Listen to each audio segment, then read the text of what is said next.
Hello, welcome to my interview today with Orlando Pessoa. Orlando, would you like to introduce yourself?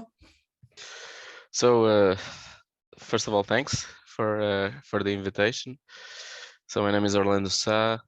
I'm a architect during my day and a board game designer during my free time.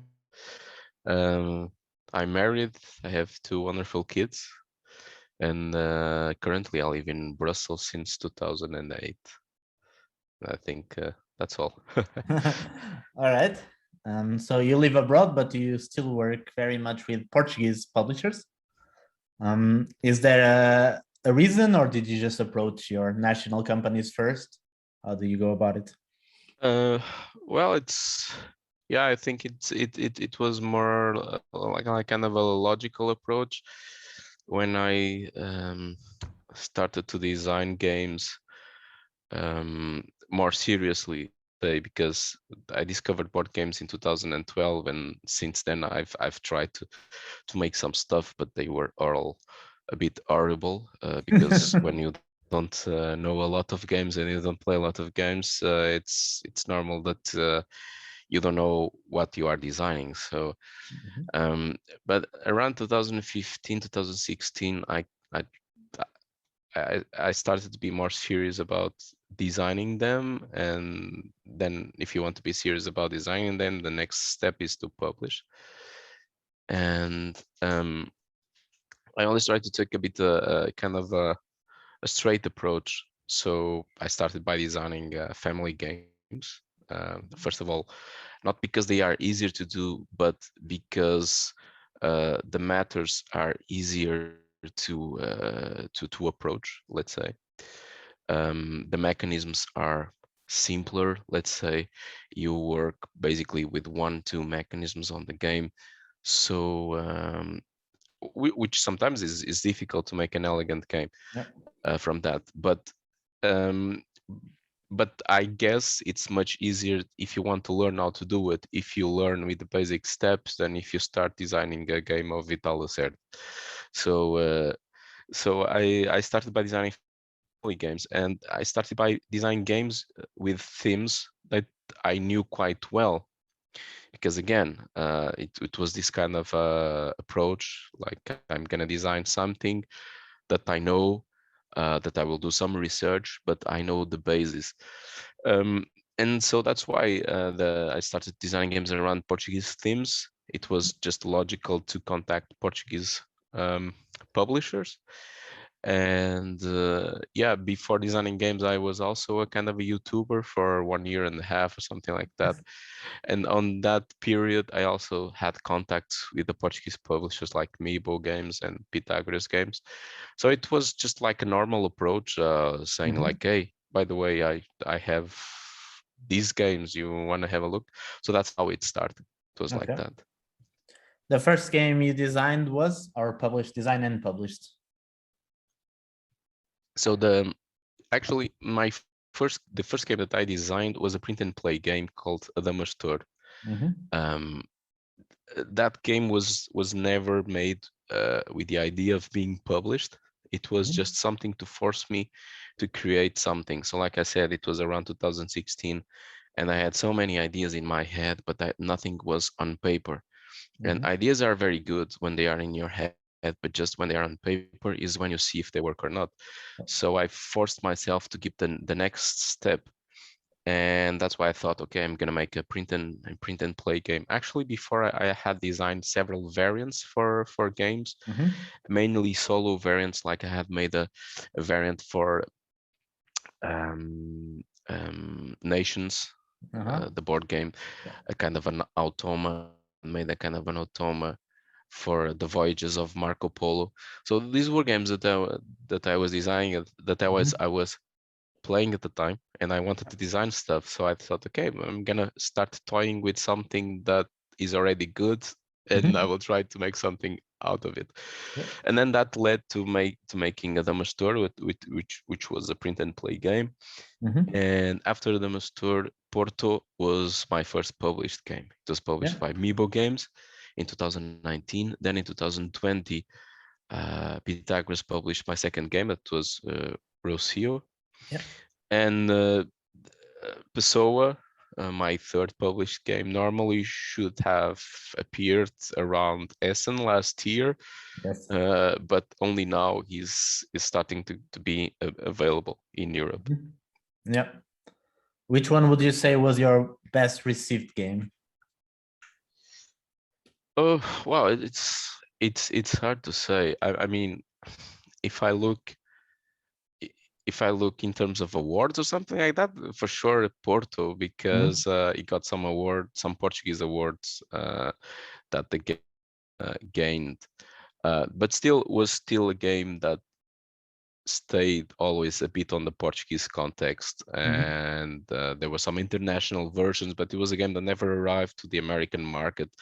So it was a game that passed unnoticed.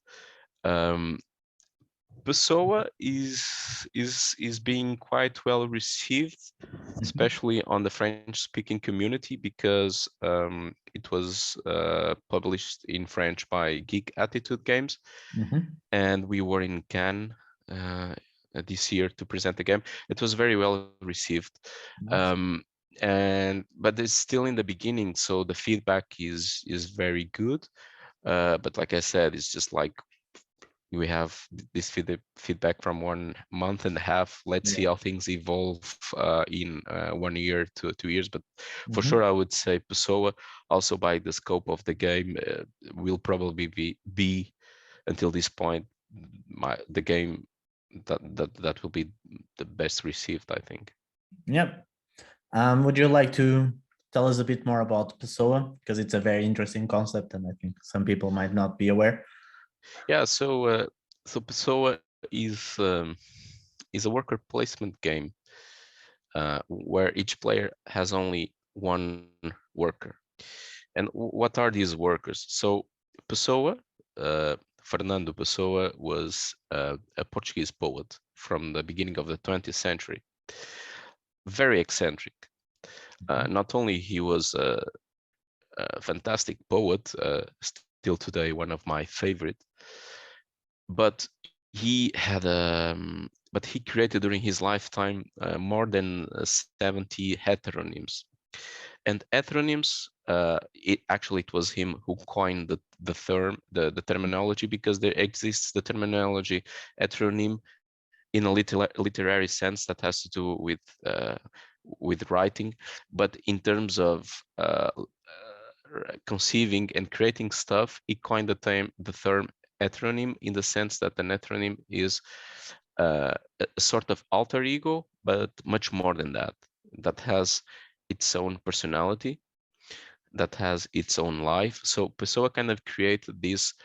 Let's put it like this: it's a kind of a role playing, that Pessoa was a kind of dungeon master, making a role playing game and creating several different characters, each one with a background story, with a life, and playing this role playing game 24 24/7. Yes. So always, and he would kind of be possessed by one of these heteronyms, and in fact each heteronym wrote in a certain style, and Mhm. sometimes even change his calligraphy when he was writing as one of these heteronyms. So in the game, the players are one of the four most known heteronyms of Fernando Pessoa. And so, Mhm. like I said, it's a worker placement game where there's only one worker and where there's almost no space to move, because there are only four spaces. So you can imagine that they will be almost always blocked. But there's also a fifth pawn, which is the physical body of Fernando Pessoa itself, because like I said, players are heteronyms, so they are kind of metaphysical creations, and they start the game inside of Pessoa's head, which is also a part of the board that rotates. And so during the game, players will be going between the physical spaces of Lisbon, or going back into the mind of Pessoa, into the metaphysical space. But two heteronyms can never be at the same time in the same physical space. So the only way for you to avoid to get blocked is to take control of the physical body of Pessoa and go there and execute the action. But that costs you creative energy, which is very hard to get. And it's kind of the currency of the game. And you don't want to spend it too fast, because otherwise you would have to lose a turn just to recover your energy.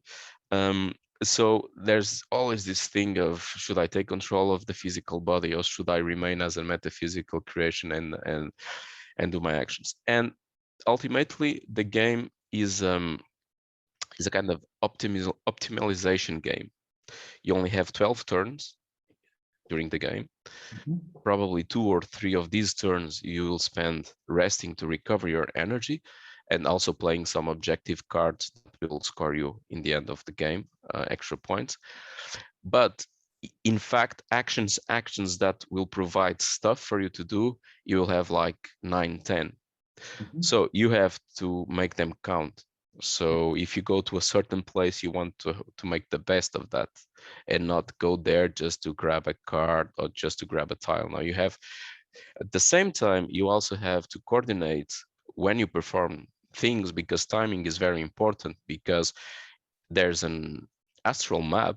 Pessoa was very it was very mystic. So sometimes he didn't leave his house because the stars were not aligned. And so on the board, there's the place where his head is and where the metaphysical space is. You have the 12 signs of the zodiac, and at a certain moment, 2 of these signs will be pointing to action spaces.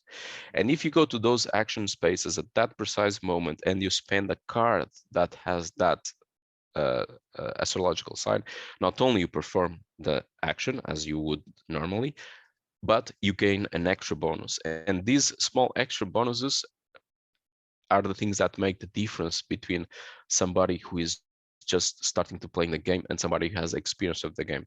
And that's what makes the difference, because sometimes these extra bonus will allow you not to spend an extra turn to recover energy, or not to spend an extra turn to draw cards and things like that. I don't Yeah, know so if I it's really the was too long on my explanation about. no, it's great. It's great. I think it really matches what you said of the stars aligning. It's your cards aligning with the Yeah, states of the board and the symbols. That's pretty cool. And you were actually, just because you before you talked about soloing, and now you were saying that Pessoa is like a dungeon master creating the characters, and it almost feels like the game you could play all the heteronyms as yourself. yeah, But the game does come with a solo mode, right? yeah. The game has a solo mode. So until now, every single game that I have published have solo modes. Actually, my first game that I talked about, the print and play, called Adamastor, is a solo game only. Cool. So yeah, I always put a lot of attention on the solo modes of my games, and there will be games that will be released next year that will not have solo modes, because I didn't feel that Okay. the solo mode was good enough to be inside of the box. So if I put a solo mode on my game, is because I feel that it's worthwhile. So yeah, I also I play a lot solo, and I play test a lot solo by controlling several players, Yeah. by giving them special traits, like this is the nasty guy that tries to block the others. This is the analysis paralysis guy. So to see if the game can be broken, let's say, before I actually bring it to the table to play with other people. So playing solo or two-handed or three-handed is something that it's also natural for me. Yeah. When you develop the solo mode, do you try to develop that automa as another player, or do you try to throw in a different challenge? It depends of the spirit of the game. Mm-hmm. Ideally, I would like to have an automa every single time. But if having an automa will lead to a lot of maintenance and a lot of choices, Mm-hmm. then you will lose the fun of having an automa. Yeah. And so sometimes for example, in Rossio is an automa that you are Mm-hmm. playing against, but it's a very simple one. Mm-hmm. In Porto is a kind of a timer. So you have a Yeah. certain number of rounds. And actually the solo mode is not an actual virtual game, is a deck of cards that on the turn of your virtual opponent you will draw 2 cards, and you'll have to use those cards to build. You will Mhm. not get any points, but you can use those cards to set up your scoring afterwards. Yeah. But you only have 13 or 14 rounds Mhm. to do that, and if you don't manage to arrive to 60 points, then you lose the game.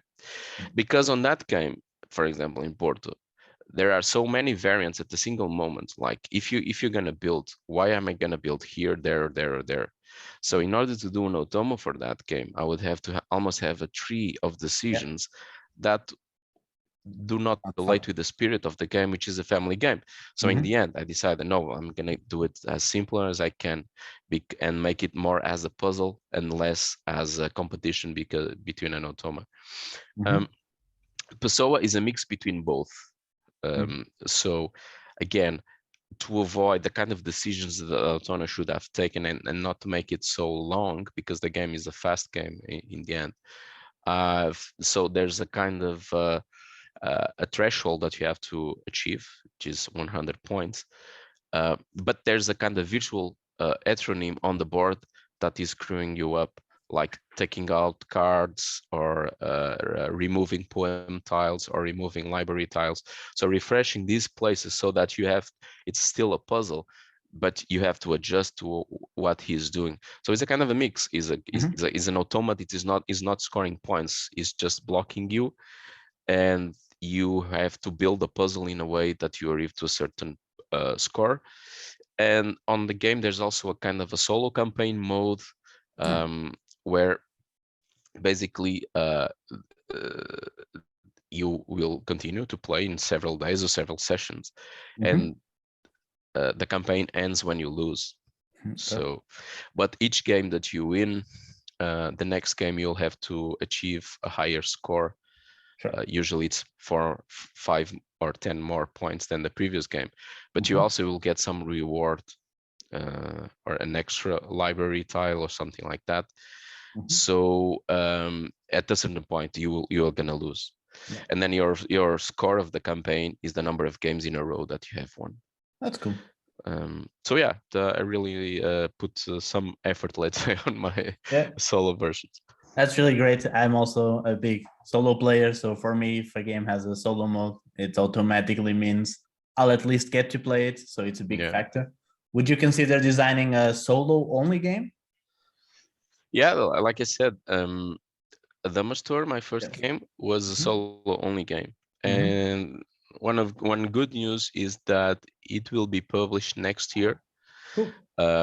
by a publisher which I cannot reveal right now because they want to announce it later on. All right. And so that gave me the chance to make a new version of the game. Mhm. So Adamastor was a game that I participated in a competition of 54 card game.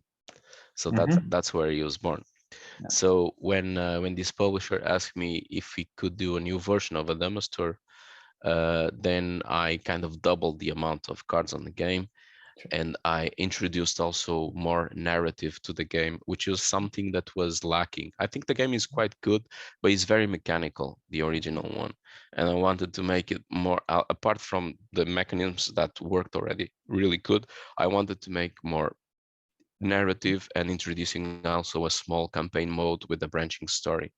So it's going to be still a very small card game with Mhm. around 110, 115 cards, uh, but also comes with a campaign book and has a branching story. And yeah, I think it's we are finalizing it, and I think it's people who enjoy the first edition of the game. I think they will also enjoy the new edition of the game.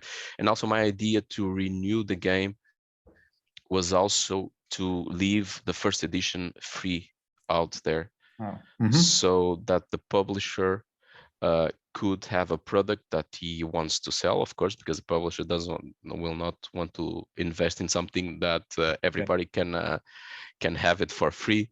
Yeah. So this idea of making a new version of the game was nice to me because I could apply apply some of the things that I've learned since the moment that I've made the game, and at the same time to create a new game, let's say, a kind of an evolution. So that will be for next year. That's quite cool. We are getting tidbits. Do you plan as well a cooperative game? Because I didn't hear you talking about cooperative, but normally cooperative games also tend to be soloable. Is it something you enjoy? Yeah, I can tell you that I also play cooperative games, more with my family than as a solo. And my goal as a designer is to design a little bit of everything. Okay. Maybe not party games, because it's not the kind of stuff that I usually have a kick playing. I also play them, but I don't see myself having a lot of fun of designing party games. But apart from that, I feel I would love to try to put my feet in almost every style of game and every type of experience of game. I think will make me also a better designer. So yeah, of course, a cooperative game will for sure be on the table. A cooperative game, a children's game also. I'm eager to design one. I'm designing now some medium heavy games also. Still designing family games. Still designing medium light games. So I like a bit in playing a bit in all fronts. That's quite cool. That's quite cool. You're gonna have a large roster. In addition to Adamastor second edition, what else do you have planned for this year and next year that you can tell us about? Okay, so official games. There are some projects on the side that, for reasons that are sensitive to publishers, and so it's better to only talk about them when the contracts are signed and we know that they're going to be published. So what is already certain is a game called Neotopia that will be published by Mibo Games next year.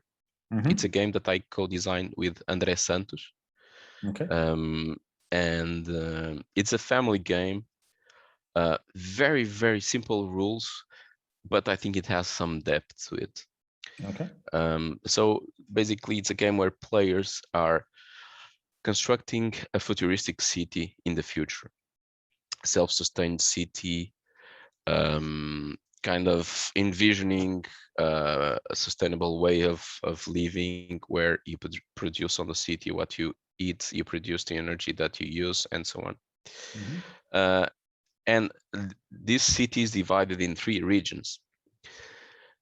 And because we see also the future the most harmonious possible, and interaction between people the most harmonious possible, the twist of the game is that you will be placing elements, tiles like energy, science, to build cards that you have in your hand. That can be buildings, that can be futures, all technological advancements, things related with nature, and so on.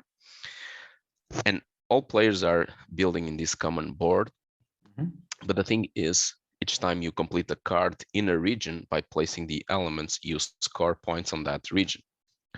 But in the end of the game, so there are 3 regions, you will score normally the region where you have your best score. Okay. You will double the score of the region where you have your second best score, and you will triple the region where you have your lowest score. So this means that if you invest everything in 1 or 2 regions, you're gonna triple by almost nothing your lowest score, which means that you will not win the game. Yeah. And it's a game that you will want to continue to build in the same region, because you're gonna combo the stuff that you have been doing.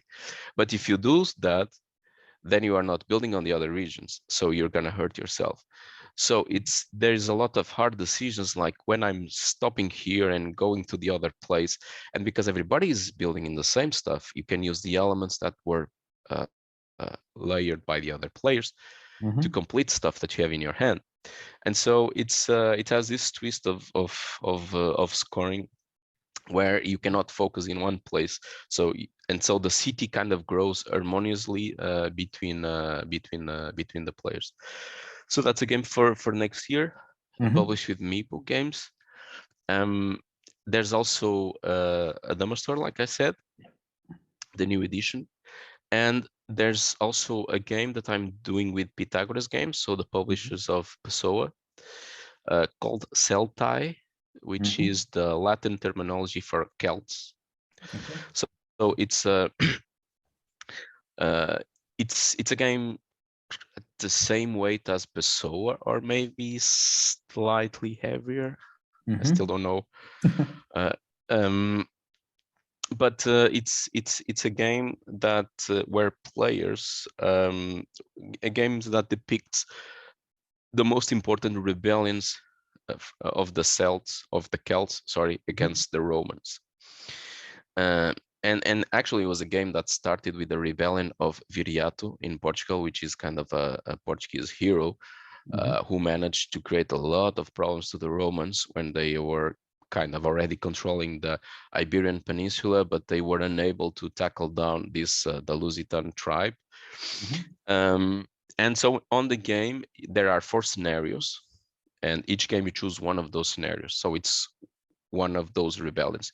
You can even you can play the rebellion of Viriato, you can play the rebellion of the Gauls, Vercingetorix against Caesar. You can play the rebellion of the Belgae against Caesar, and you can play the rebellion of Boudica, the queen of the Britons, against Caesar. So you have these 4 scenarios. So Viriato is the easiest one because it's chronologically it's also the first that happened.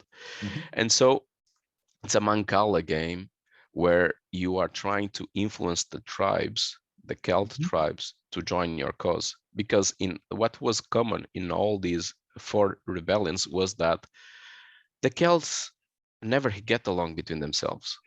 And if they managed, when they were almost able to defeat the Romans, which was with Vercingetorix against Caesar, was the only moment where they were really united, and they almost defeated. And story changed, so we wouldn't be Romanized, and probably the history of Europe would be completely different.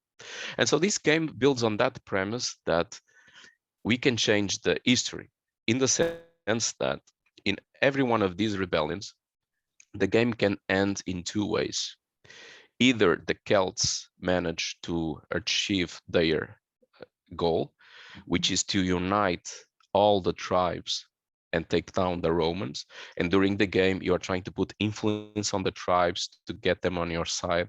You are gonna fighting the Roman armies that are descending. You are mustering soldiers to join your cause. But the twist is, every often the Romans will also spread their influence on the tribes, kind of corrupting them. And for example, in the case of Viriato, our Portuguese hero, he was only defeated because 2 of his most loyal companions killed him while he was sleeping. They were paid by the Romans, and then the Lusitans surrendered, and then the Romans Romanized Portugal. And so, but what if he was never killed? And so the each one of these scenarios is always based on in the what if, because the Celts can win, and so we would change history, but also the Romans can win. And if the Romans win, they manage to spread all their influence, the game ends.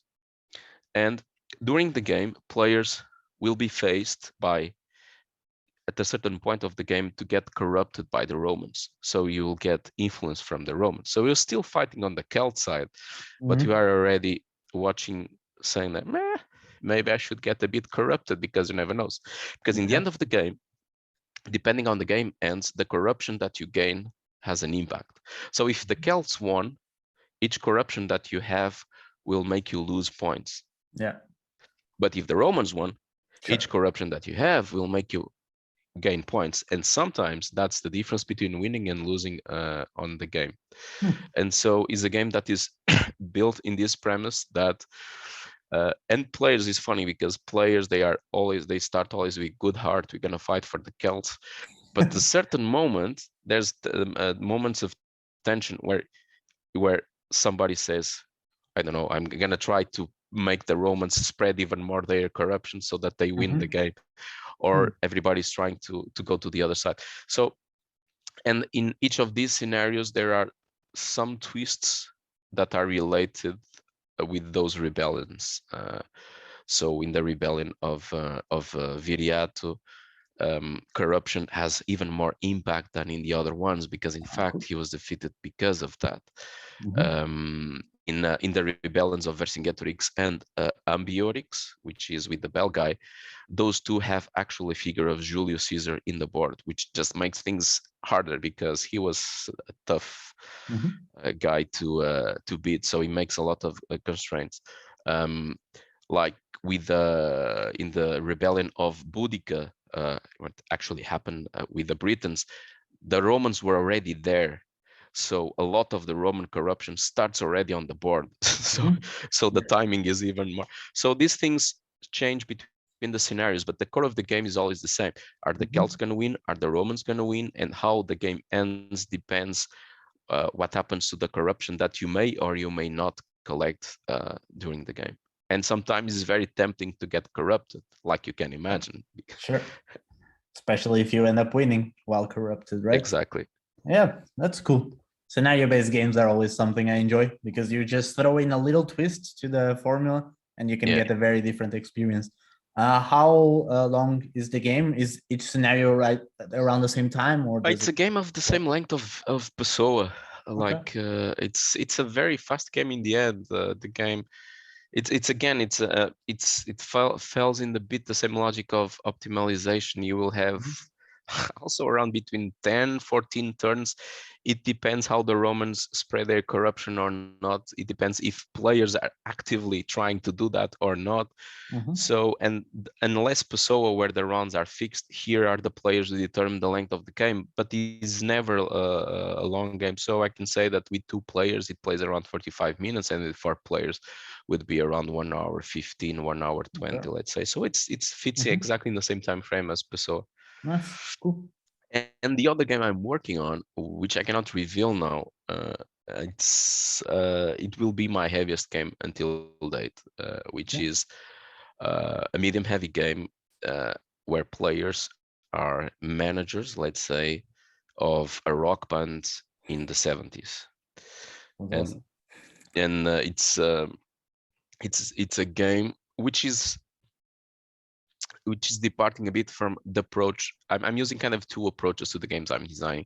When I'm designing family games, I focus more on the mechanisms, because mechanisms are central. So I try that the mechanisms are more polite, uh, not polite, more polished Yeah. possible. Uh, and when I'm designing medium games, let's say, I always start from the theme, and it's the theme that creates the mechanisms.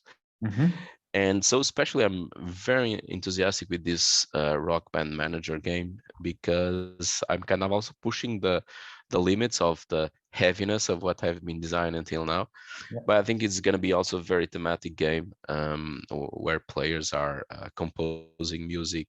It's more focused on music making than all the fluff about bands. Is more about managing lyrics with melodies, with performance, and making discs and records. So it's more focused on that than in the only going on tour and performing Marketing there. this, marketing That that. also exists on the game, Sure. but it's always to support the fact that you are making music. So each time you are going there or there, you are just having ideas, writing musics, composing musics. So yeah, And it's a game. how? It's a Sorry. game that I've been working with Geek Attitude Games, which published the French version of Pessoa.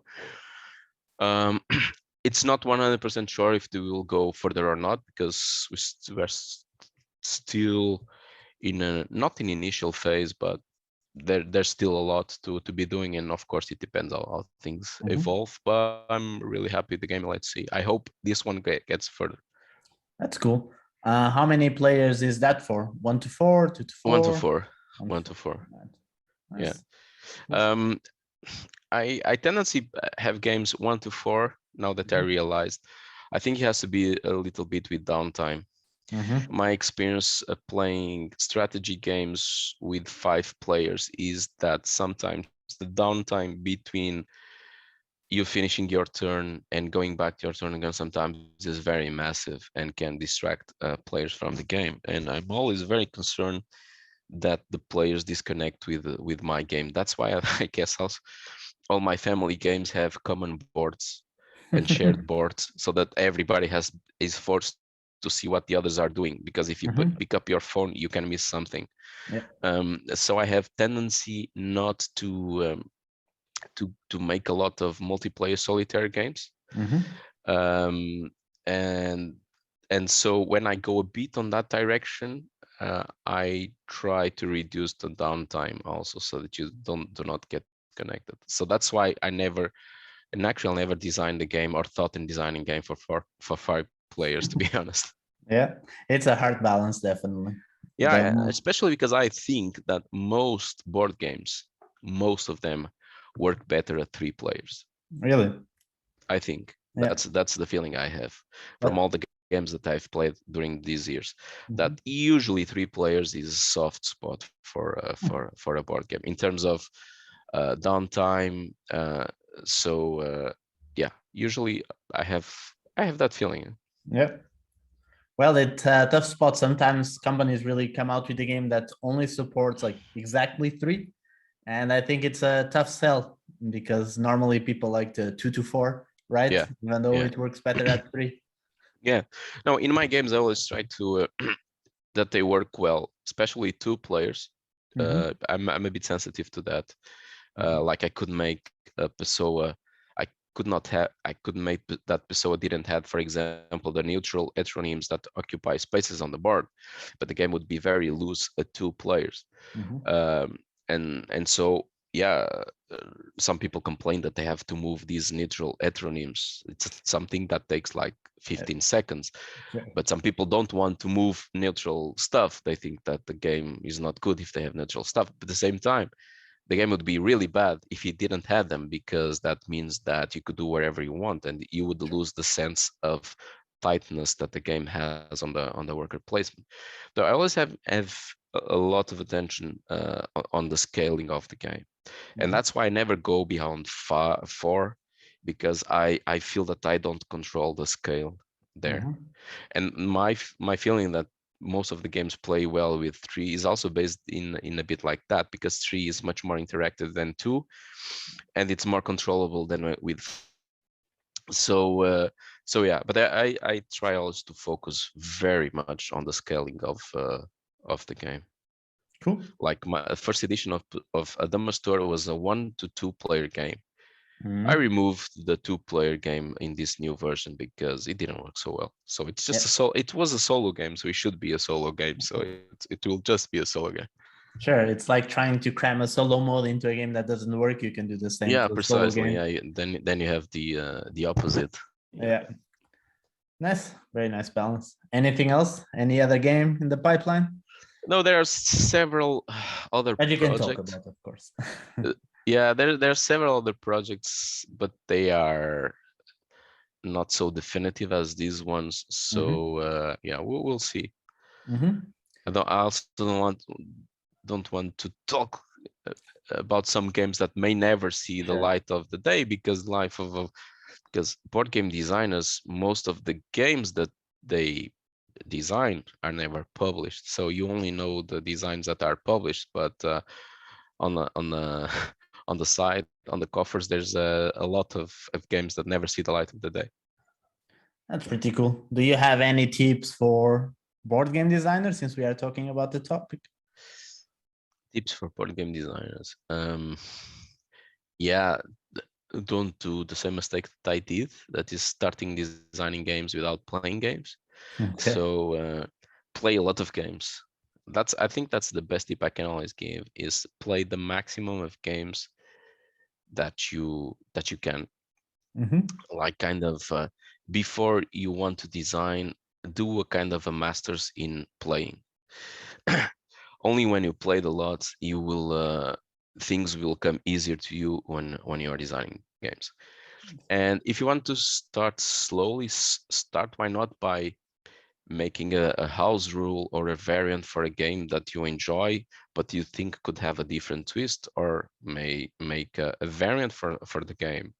And yeah, and then step by step start to build on that. I feel that some people that I already talked to, somebody sometimes approach me and ask me uh, how we do, what's the process. That a lot of people's I saw starting very big, you know, Mhm. with huge ideas for these huge games.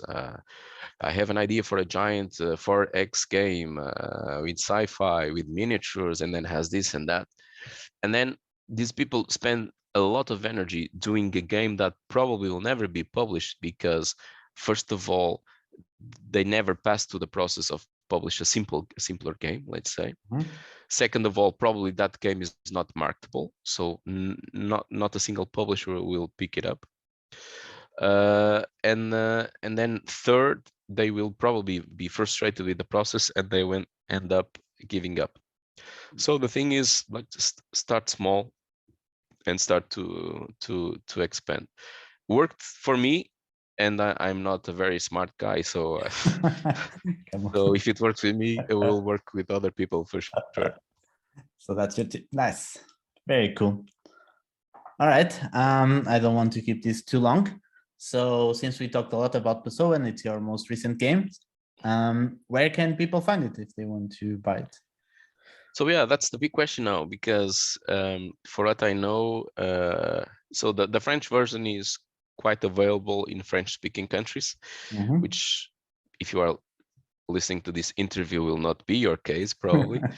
Um, there's a multi-language version that was published by Pythagoras Games, but for what I know, it's kind of, there's not a lot of copies left.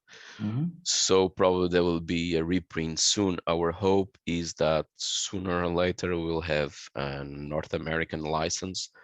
So then we have a big English only print Mhm. available worldwide. But for now, it's mainly in Europe that you can find. If you search online on online shops in Europe, there's a big Mhm. chance you can find it. On outside Europe is in Asia is still possible to find, because Cool Mini or not, Asia distributes the game in Asia. Mhm. But apart from Asia and Europe, it's hard to get a copy, and I hope that changes fast.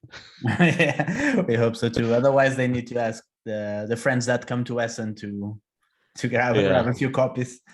let's hope that that will not be the only way of getting one in the future.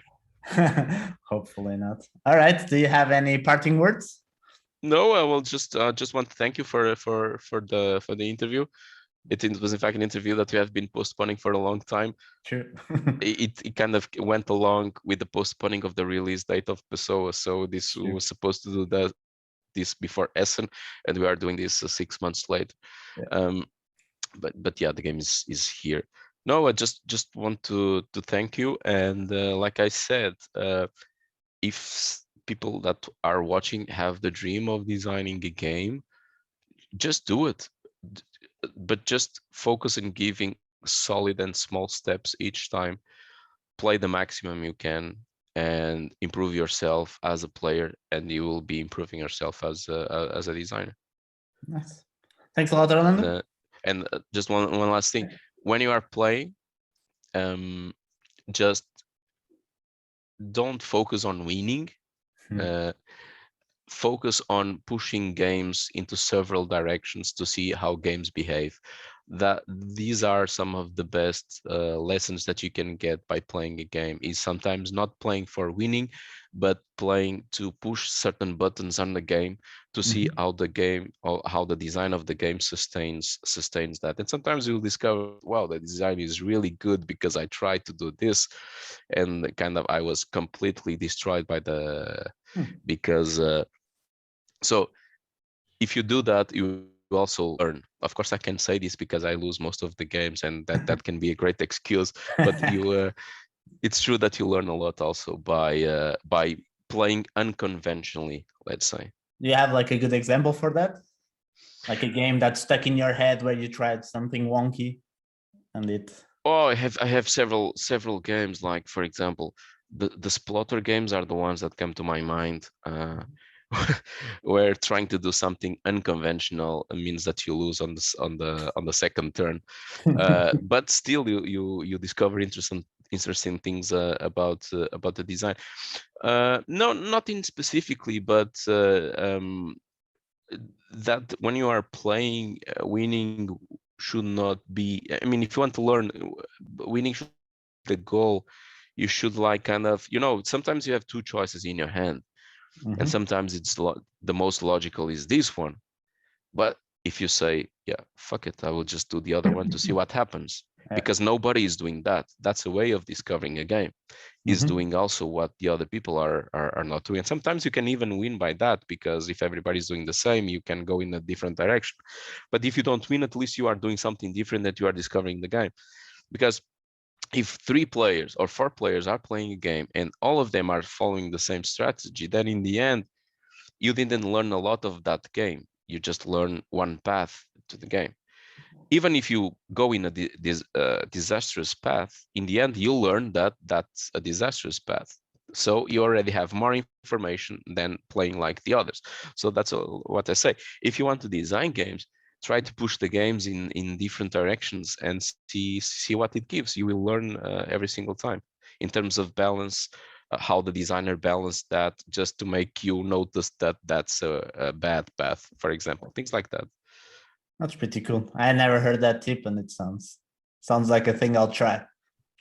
Well, it's my excuse also why I lose a lot, but I you need can one of learn a lot. those. Until now, I've just been saying I'm stupid. So, all right. Thanks a lot, Orlando. You're welcome. Eh? Thanks a lot for anyone watching, and see you another time.